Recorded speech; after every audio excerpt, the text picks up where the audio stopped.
Hi, this is a special edition of Primetime Wrestling UK. We're basically came up with the idea the other day of people sending me their reports of the wrestling shows they go to as the tour in the UK has just started. So I'm going to do a video for each show. So basically, like, I'll start with this video will be about the show at the Odyssey Arena in Belfast, Northern Ireland, which was sent to me by Gary Toner, and yeah, I'm basically going to read out his report of the show, and I'll keep doing that for each one, a separate video for each show. Anyway, yes, it's live at the Odyssey Arena in Belfast, Northern Ireland. This was on November the 6th, which was Wednesday just gone. He says the arena wasn't full, with some empty seats. I'm not very good at reading things, so bear with me. Empty seats and initially quiet crowd. There was usual mixture of kids, adults, family. However, the odds were noticeably in the kids' favour, as it does have a habit of being these days. Many complaining about the security not doing enough to control them, as I've noticed this myself. The stewards don't do a very good job of controlling the kids going forward, especially when they're at ringside. So they go charging the back forward like a bunch of headless chickens, and no one controls them. It's quite annoying if you happen to be sitting down and they're constantly getting in your way. But he personally didn't have any issues. We enjoyed the show from the second row, ringside along the aisle, which is a cool seat to have. Justin Roberts emerged from the set with a video wall, 2 Titantrons either side, and welcomed the crowd. They started off with Santino against Fandango, and it was a brief comedy match which nearly outstayed its welcome. As you can imagine, Santino's matches aren't the best, it's more of a comedy show than anything else. Plenty of stalling, but fun nevertheless. Every card needs one of these, although I'm always reluctant for them to be first. Santino plays this role perfectly. He does. He's very funny. Not the greatest wrestler, but he is funny, although I think it's getting a bit stale now. He feels Fandango shouldn't be comedy fodder, as he puts it.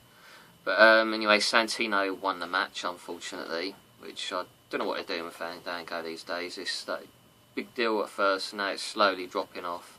Frustrating. Los Matadors defeated the Real Americans. Cesaro performed his 30 rotation giant swing, which I'm hoping he'll do at our show if he's on it in London. On one of the Los Matadors, obviously. Matadors seemed very restricted and oftentimes distracted by their ring gear. The thing is, it's Epico and Primo, and they're obviously not used to wearing all this stuff, and sometimes those masks can block your view and your eyes, and it's going to take them a while to get used to. The effort put forth by Cesaro is nearly matched by Jack Swagger. It'll be interesting to see where Swagger goes if the two are separated. I hope they don't separate them yet, because I think they make a really good tag team. Next was the Divas match, which was Natalya against Oksana, which obviously Natalya won. The crowd was silent during the initial moments of the match, as the crowd does have a bit of being, unfortunately, with Divas. So he took it upon himself to cheer for Natalya and give Oksana plenty of grief. The crowd came out of themselves and ended up having fun during the match. Oksana is very keen to interact with the crowd, apparently, which I've heard mixed views on Oksana, but yeah, but it is a live show, so you know. The next match was Kofi Kingston versus The Miz. Now, I'd heard reports about this during the week that basically Miz, I don't know if you've seen the videos, did a promo. It was basically playing the heel. Basically, he's been playing the bad guy throughout the whole tour, so I'm hoping they'll stick to that, returning properly on Raw next week or in the next couple of weeks or so. But unfortunately, Kofi Kingston won the match with the Trouble in Paradise. Although other sides said that Ziggler and Sandow was match of the night, he thought this one stole the show. It was apparently a very long match, which he could have watched for even longer than that. Miz had a lot of heat, which because he was playing the heel, which is great to see now. Yeah, sounds. But overall, it was a good match of what he said. I won't read into it too much; it'll go on forever. But yeah, it was a good match. Miz left the ring seemingly doubting himself at the end, apparently, which is obviously the sign of him turning properly. The next match is the Rhodes Brothers and Big E against the Shield, which Rhodes and Big E won by Cody pinning Dean Ambrose. Now, I don't know if you've seen the video of when Shield came to ring. It's quite funny. They, I think it was on this show. They, as they leaped into the ring, Reigns fell flat on his arse, basically, which looked really funny at the time. Embarrassing as hell for him, but looked funny. But I'd imagine this was a good match. He said the Shield entrance is special, which I always think the Shield's entrance is really cool because they come through the crowd. They came through the crowd as expected and created such an enormous atmosphere because the crowd always gets excited for it. Goldust is spectacular to watch live, apparently. His energy surpasses so many, which, he's done a lot better since coming back than most of his career before that in the WWE, I think. Big E was far more impressive and likeable live than he's found on TV.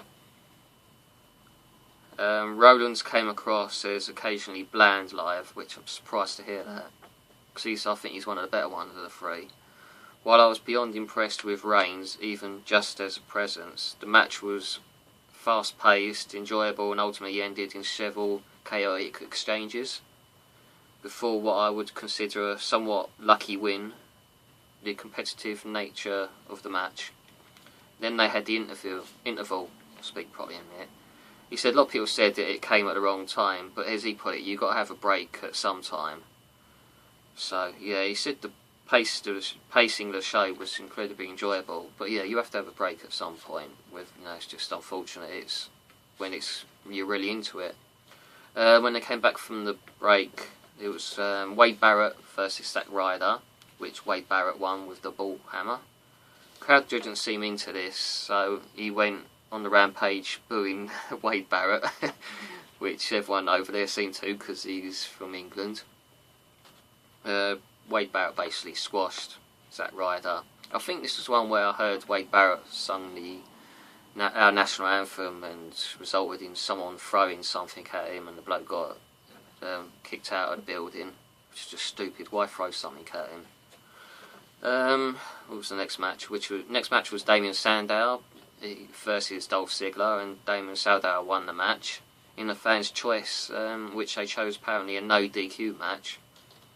I'm not sure what the other options were, but yeah, I would have picked something better than that, I would have thought.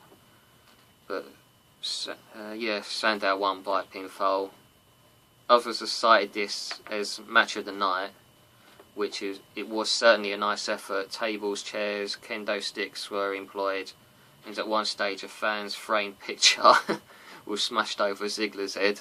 Hope they gave him a new frame for that. Ziggler, and I don't like to criticise, seems to have lost a lot of enthusiasm compared to the last several times I've seen him. Maybe it's because of how he lost the title and the fact that they just pushed him aside for the likes of Big Show. Probably doesn't help. Main event, I think this was main event, was Big Show versus Randy Orton. Yeah, it was the main event. Which Big Show won via DQ when the Shield made a run-in. He said Orton is very impressive live. The way he looks, acts and performs, he's an excellent heel, which I think he's great in this heel as well, much better than being a face. Show appears to have so much fun in what he does.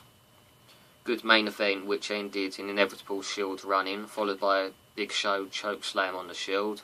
The show's ending was wild, in that normally we always get the happy ending, yet the final image was Orton with WWE Championship slowly leaving as he silently talking to the crowd, which makes a change as the face always ending the shows when it's a house show. He had a brilliant evening. He has nothing to complain about. When he looks at the show as a package, he'll be back again in May, which I know they do go over there in May.